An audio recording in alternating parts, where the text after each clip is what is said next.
What is going on with the San Francisco 49ers right now? We've got wild news in this video, unrealistic news in this video, and some fun news I can't wait to get to in this video as well. I'm really interested in your take on all of them. If you're new here and you're looking for daily 49ers content, hit that subscribe button. It really does help me out. But the first thing we got to get into is some wild news, okay?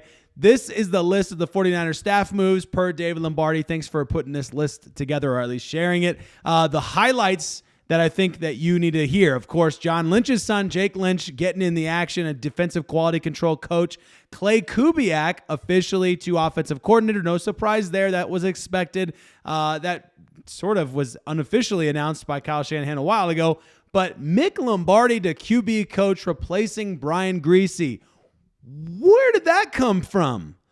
Now, of all of the coaches on the staff that I thought their jobs are on the line, Brian Griese was not one of them. I wouldn't say he was like the most secure, but I definitely wouldn't have thought he was on the chopping block based on what happened last season. Now, I don't know if Brian Griese's gone because of last season's performance, but Brock Purdy had a pretty good year despite not playing his best performances, not playing his best throughout the season. So this is a really interesting move that I'm going to have to take some time to digest. I haven't really had time to think about this. I saw this right before recording and I was like, well, we have to throw that one in there. But Brian Griese gone, Mick Lombardi promoted to QB coach. Now, the interesting thing here is the timing. Brock Purdy is on his way to get signed a big money contract deal, and you're changing the quarterback coach. That's wild news. I did not see that one coming. Let's get into some unrealistic and also wild news coming out of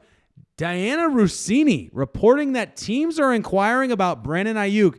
This is what she said, quote, Brandon Aiyuk is a player that a lot of teams had interest in before he signed that deal last year. Remember, he signed that 4-year, $120 million deal. Some teams are poking around now to see if the 49ers would be willing to sign Aiyuk. Now, that's a real weird one. That one completely caught me off guard as well. I do not see the 49ers making this trade. I do not see teams getting a shot at going for this for a trade for him. So this is a really interesting one.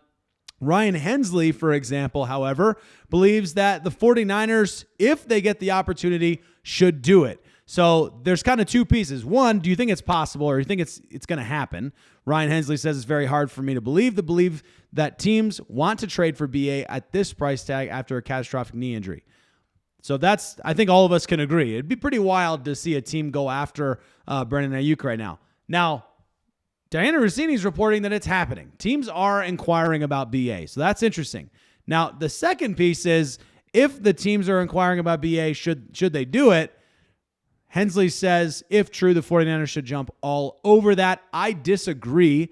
I don't think this is a good move for the 49ers from several angles, but at the very least from the money angle. I just don't see that happening. Here's David Lombardi speaking out on it. Since Aiyuk's extension happened so recently, the acceleration of dead money hitting the 49ers books in 2025 would be massive. Over $40 million. Significantly larger than even the potential Deebo acceleration. And what type of trade return would a wide receiver coming off of an ACL even command? Now, you know the 49ers, and John Lynch is always going to say this, Kyle Shanahan's always going to say this, they're always going to listen to offers. They're always going to be listening to opportunities. So is it impossible? No, it's not impossible, but David Lombardi's right. You just signed this deal. So right now, of all times, would be kind of the worst time, financially speaking, to trade him. This is a bad moment. This would be a bad move financially for the 49ers. Brandon Aiyuk is one of the top paid wide receivers, if you didn't already know that. But there he is right there, right toward the top there. Then that was that $120 million deal. Also threw up a stat on kind of the over the caps kind of budget for this year. Looks like a $10 million cap hit. So it would be an increase. I mean, if we're using really simple language here, because it's far more complicated than what I'm about to say, but even just a basic perspective, it would be an increase per guys like David Lombardi, and the math makes sense. But of over $30 million to let him go this year, which is nutso. Brad from I I did this yesterday, and I'm still overcoming this little cough from sickness. But Brad from the SF Niners, trading a wide receiver you just paid, got hurt, likely can't even pass a physical to facilitate the trade. That's interesting. Take on a $40 million dead cap hit just this season and get the lowest possible return on his value. If this makes sense, then we just don't see football the same. So interesting take there from Brad. Let me know what you think. Comment below if you feel like the 49ers should be moving on from Brandon Aiyuk. I see people comment it all the time, so I know you guys are out there that believe that the 49ers should move on from BA, and maybe you're speaking from a different angle, and that's cool. Let me know in the comments where you're coming from. I do understand one angle of it, which has to do with the amount of money that has been offered to Brandon Aiyuk and the long-term commitment we have to a guy that was injured, but it is not that simple financially speaking, of course. All right. Moving on to a piece of news that I think is pretty fun. Matt Barrows made an argument that the 49ers will not be going after an offensive lineman in the first round. The 49ers will not be going to be going after a defensive lineman in the first round. The 49ers will be going after Tyler Warren out of Penn State with the 11th pick in the draft. Let me know. What do you think about that? Now, I called this fun. I do have to tell you, though, there's a not so fun side that I'm going to get to in a second here. But let's just pause for a New York minute and at least appreciate that Matt Barrows, of all people, could see the 49ers, let's just say, too tempted to let him go. Here's the exact words that he put. There are bigger needs along San Francisco's offensive and defensive lines, but Kyle Shanahan would have a hard time turning down a chess piece like Warren. With one versatile weapon, Deebo Samuel, likely on his way out, and another fullback, Kyle Juszczyk, approaching his 33rd birthday, Shanahan could be craving someone he can line up all over the field. That Warren is a big and physical enough to play in line, also could save George Kittle some of those snaps and prolong his career. For years, the 49ers have been eyeing an Aaron Hernandez, Rob Gronkowski-like personnel group, a Kittle-Warner duo. That would drive defensive coordinators mad. This is a fun take. Do I think it's going to happen? I don't know. I mean, when Matt Barrows says it, I'm like, well, I feel a little dumb trying to argue with Matt Barrows, but this is crazy.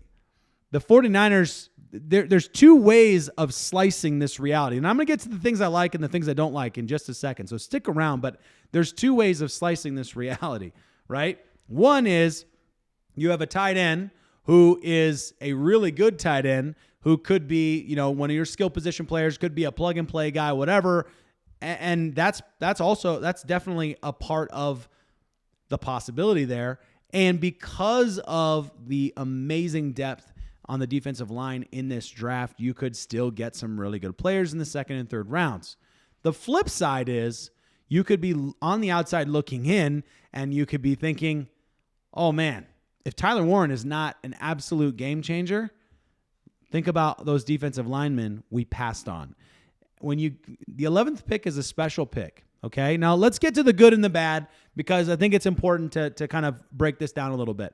Here's what I like about the idea. I like the idea of the flexibility Kyle could have. And I think that, let's call him a utility guy for lack of a better term there. A utility tight end like Tyler Warren, he's far and away, in my opinion, the number one tight end in the draft, and the 49ers have wanted another pass-catching tight end for a long time.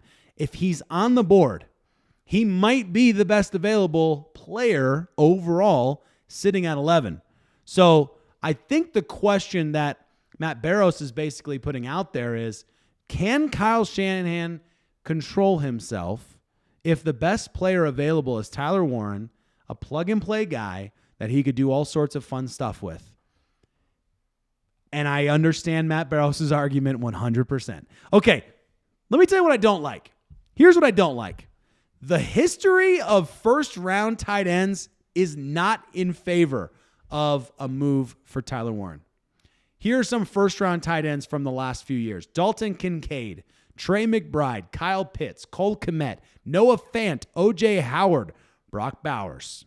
I had to throw Brock Bowers in there because then you would have said, well, you didn't list Brock Bowers, and he had a really good season. So I have to be fair. Like, I got to get him in there too. He was a standout player for the Raiders. He was a standout first-round draft pick, so I get it, okay?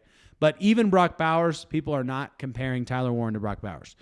Let's talk about all of the non-first-round tight ends from the last few years. Sam Laporta, Dallas Goedert, Dalton Schultz, Jonnu Smith, George Kittle. The point is not that first-round draft tight ends can't hit. The point is the difference between first and second-round tight ends, first and third-round tight ends, is not as extreme, or fifth round, if you know what I'm talking about.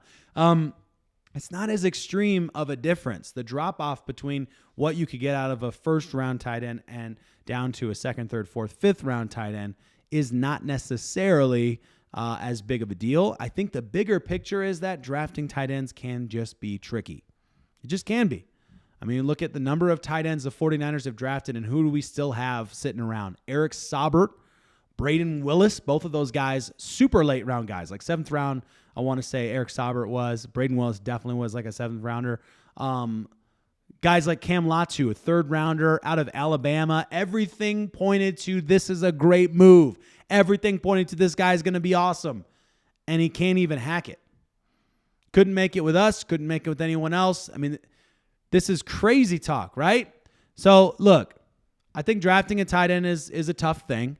I think that the potential for a first-round tight end compared to a second or third round, similar to the running back kind of dilemma, it's always a little bit, you always be a little bit careful drafting a tight end in the first round. You just got to be careful because you can get a very, very high-quality tight end in other rounds. So that's just my take. You let me know what you think on this one. I still think it's a super fun take, and would I be disappointed if the 49ers drafted Tyler Warren in the first round? Absolutely not, because I'm just waiting.